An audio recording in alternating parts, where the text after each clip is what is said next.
He said, go back to a quiet place and a calm place and be still and stop telling God how you feel and what you're thinking. Now, God doesn't need any information from you. Shut up, lay down, listen. This is not about talking, it's about listening. I'm amazed today. We have lost the art of listening. We're so busy responding that we're not listening. Even when I'm teaching, sometimes you're so busy responding that you're not listening. So when I step away from the scene, you haven't learned anything. You've done some cheers, you've got your pom-poms out, but you haven't learned anything because you're not trained to listen. You want everybody to know that you're in the room and you want to be seen and you want to be heard, but every now and then you have to be still. You have to be still and know that God is God. He doesn't need your endorsement. He doesn't need your emoji. He doesn't need any of that in order to be God. We've lost our art of listening, and we can't make the shifts that we need to make because we can't listen. We can't listen. We won't take direction. We won't take correction, and we won't get instruction. And it's killing our homes. We won't take direction. We won't take correction, and we won't take instructions. And it's killing our marriages. I'm seeing marriages explode like popcorn in hot grease. And they're almost every time it's because of these three things. You won't take direction, you won't take correction, and you won't listen at instruction until the whole thing blows open. And then, guess what? Then, when it explodes, then you won't close. I told somebody last night, I said, I feel like a fire department called to the house after the house is burned down. The roof is gone, the gables are gone, the porch is collapsed, everything's gone. The only thing left standing is the chimney. And then you say, I'm gonna call 911. Why? Why? The fire is over. Everybody's made a decision. You won't take direction. You won't take correction. And you will not listen at instruction until everything's exploded. And then you want a miracle. You wouldn't need a miracle in so many areas of your life. Your finances, you won't take direction. You won't correct your credit score. You won't take instruction.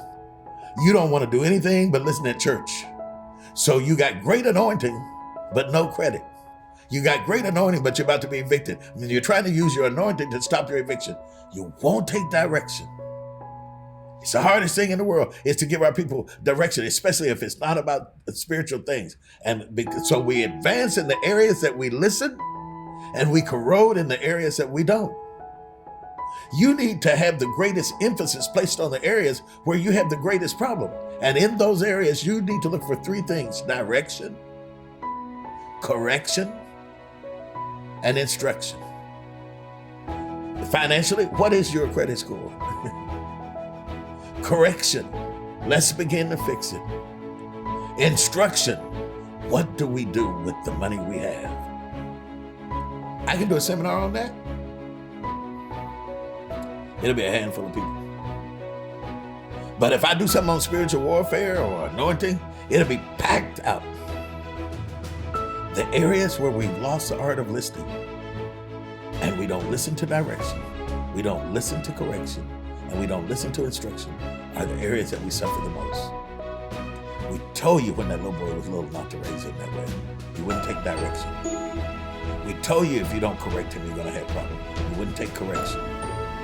You won't take direction, you won't take correction, and you won't take instruction. There may be something going on with that child that whipping him will not fix. But you're just gonna do it the way you're gonna do it. I'm gonna beat it out of you, I'm gonna drive it out of you. You're not a slave master, it's not a slave.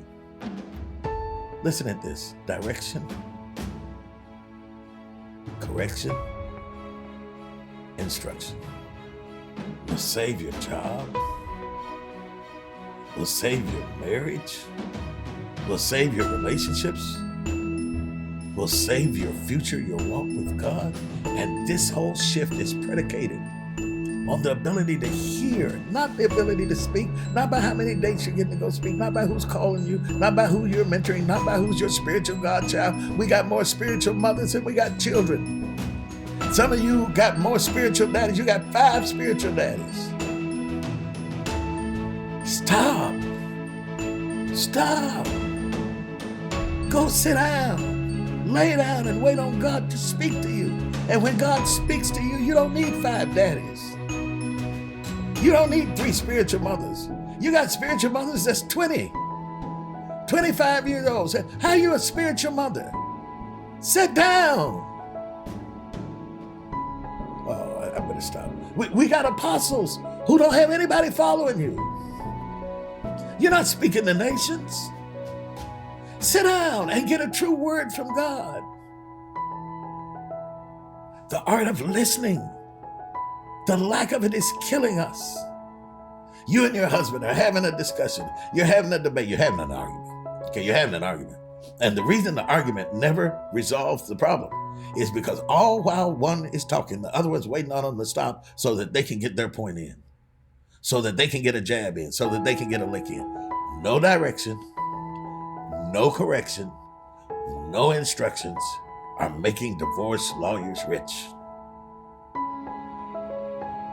That's where the times are going, to the court. I know that's hard to hear. I'm sorry I had to be the one to say it, but it needs to be heard. Why enroll in class if you're going to argue with the teacher? You're not there to teach the class. You may not even agree with what's being taught. You're there to get the grade, be exposed to different ideas and thinking, and get out of there. Direction, correction, instruction. Now you're going to take over the class.